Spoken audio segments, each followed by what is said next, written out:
thing about recording or even writing in a movie like Fast Five, it's tricky because some of it is groove music, some of it has that kind of contemporary feel, you know. But you want it to be cinematic, so you want to bring in orchestra, and there are two things that kind of naturally don't go together. So when I'm recording, I make sure I get all the elements of the orchestra going on their own, and I write that, but it's based around usually the groove. So the first thing I'll do as something like that is the groove, this part of it. So I'll drum it, and I'll add all the like basses and all that kind of thing, all the groove elements, and then I'll write the orchestra around it. So I had this kind of rhythm idea for Fast Five, and then I went back and wrote all the orchestra, which sounds like this, which I conducted.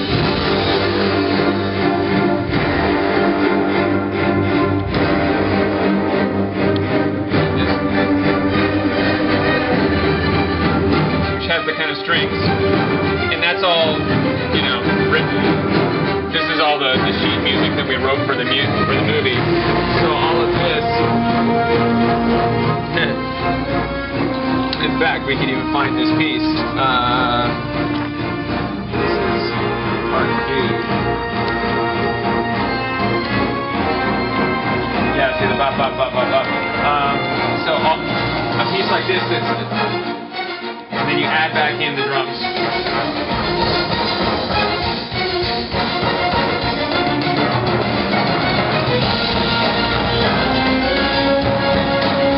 And so basically, all this music that's recorded with the orchestra is kind of half of it. Now, that's and it's quite a lot of music. There's about 96 minutes of music in the movie, of score that I did. But then, you know, some of it you'd never even use the orchestra. You just basically use, you know, the drum tracks, the groove tracks, something like the surveillance montage, which uses a lot of percussion from Brazil, and then also there's kind of this. Fast and Furious has the sense that there's a bit of club and DJ in somehow it's just because it's tuner cars and whatnot. It's kind of got that. So there are these breakdowns that sound like a little bit more groove, and that's why a lot of the drumming came in handy.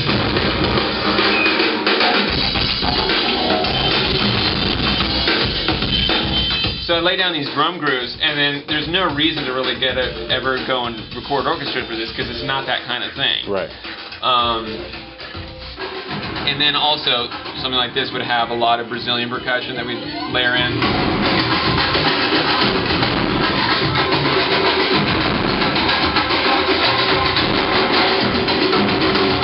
Now that's just me tracking myself like 15 times or whatever like that. I'll record all the percussion. So all that just kind of appears out of my studio. I typically end up playing all the instruments if it's a non-orchestral piece. You know, sometimes, like, you know, on Tokyo Drift, brought in Slash to play guitar with me and all that, but most of the time, it isn't that. And then, so the soundtrack kind of goes back and forth, and sometimes you have really, like, much more grimy kind of tracks, and then sometimes it's even, like, these retro tracks that use,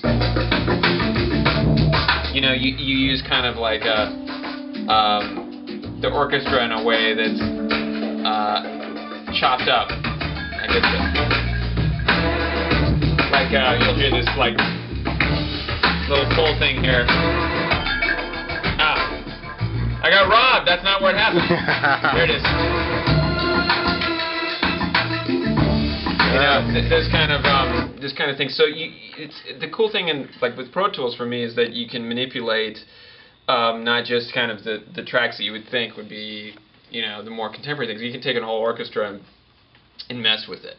and then at the end, hopefully, you have a cohesive piece of music. But it's a challenge, and each project's so different.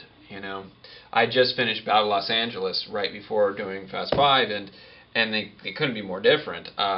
Which is cool, but you have to really change your mindset, going from writing battle hymns and doing things that are much more kind of orchestral and well, that wasn't really a traditional score, but it has more hallmarks of kind of being an orchestral type of choir thing, and then going to something like this totally spins it on its head, where you're kind of starting with almost a groove mentality and then working it backwards. And that's why I think it's really good to, even if you're not expert in all the different instruments, it's good for being a composer at least to know how to play the different instruments, because you never know I think some pieces just naturally write themselves in a way, or at least depending on the instrument you start with. I think, if you listen to a track like Sweet Emotion or something, it almost had to have been written on a guitar, because it's like the guitar comes first. You just get a guitar in your hand and you play it, and it seems like, okay, that's what that would have been. Then like Al Green, like Love and Happiness, that to me, like someone sitting at the B3, the Hammond, just like there's something about that you're sitting with that instrument under your hands, and it's going to be kind of dictated by that kind of thing. Same with bass. Sometimes I'll start with electric bass playing, or drums even, like this piece, which is the theme for Fast Five. First instrument was the drums. So I think it's at least good to be able to take a crack at learning the different